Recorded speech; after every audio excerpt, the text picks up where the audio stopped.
Zion National Park is massive, but when thousands of cars, tour buses, and RVs cram into the canyon every single day, it feels like a crowded parking lot. That is why Zion uses a free, electric-powered shuttle system.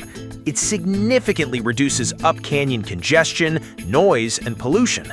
Here is the straight truth on how these shuttles actually work, so you can improve your visit and not ruin your trip.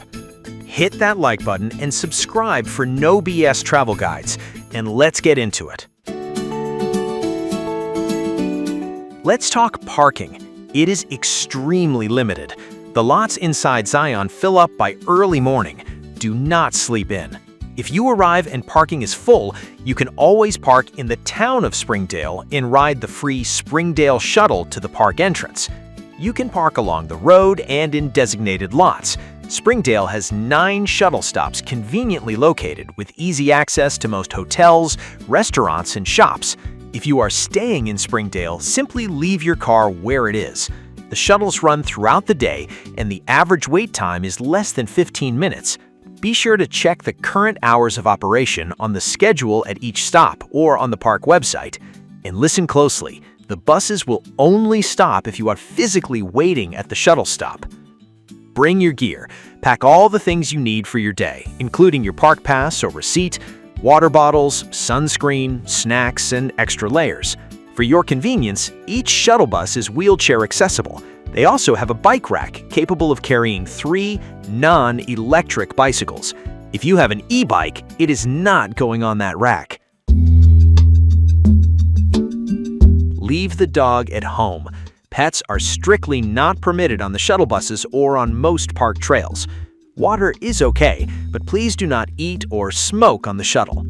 The Springdale shuttle route ends at the pedestrian entrance to the park. Walk just across the river from the visitor's center. Pay your park entrance fee or show a valid pass or receipt to enter. Follow the signs to the Zion Canyon Visitors Center and stop in for park questions, wilderness permits, maps, information guides, and the park bookstore. This is stop 1. This is where the Zion Canyon Shuttle starts. Now, the National Park Service will tell you the park buses run a few minutes apart.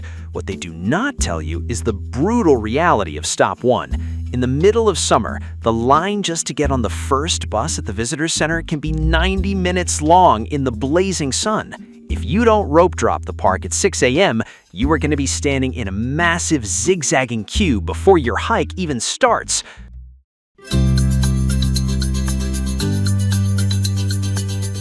Want the ultimate cheat code to avoid those massive shuttle lines entirely? Rent an e-bike in Springdale. You can ride right past the queues, feel the breeze, and stop at any trailhead you want without fighting 80 other people for a seat. But remember the rules. The shuttle travels up the Zion Canyon Scenic Drive. When shuttles are operating, that road is only accessible by shuttle buses, pedestrians, and bicycles. If you choose to ride a bike on the road, you must follow standard road safety rules.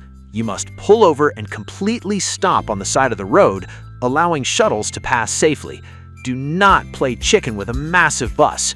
During the 80-minute round trip from the Visitors Center to the Temple of Sinawava and back, the shuttle makes 8 stops. These stops provide access to the Zion Human History Museum, the Zion Lodge, and every trail along the scenic drive. But pay attention, some stops such as Canyon Junction and Big Bend are for down canyon travel only. You cannot catch a ride up from there. And everyone must exit the shuttle at stop 1 at the Visitors Center and stop 9 at the Temple of Sinawava. Because the buses run a few minutes apart, feel free to get on and off as frequently as you'd like. Consult your information guide to decide which shuttle stops are of most interest to you, but check the schedule to ensure that you don't miss the last bus of the day, or you will be walking miles in the dark. Finally, many of the shuttle stops have toilets, restrooms, and water bottle filling stations. We highly encourage you to use both before starting your hike. Doing so will help protect both you and this fragile desert environment.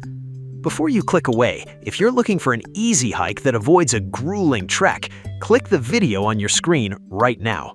I break down the Riverside Walk Nature Trail leading to the Narrows. It's a simple 2.2-mile trail that gets you incredible views of the Virgin River, hanging gardens, and towering cliffs without breaking your back. As always, thank you for watching, and until next time, have fun, guys.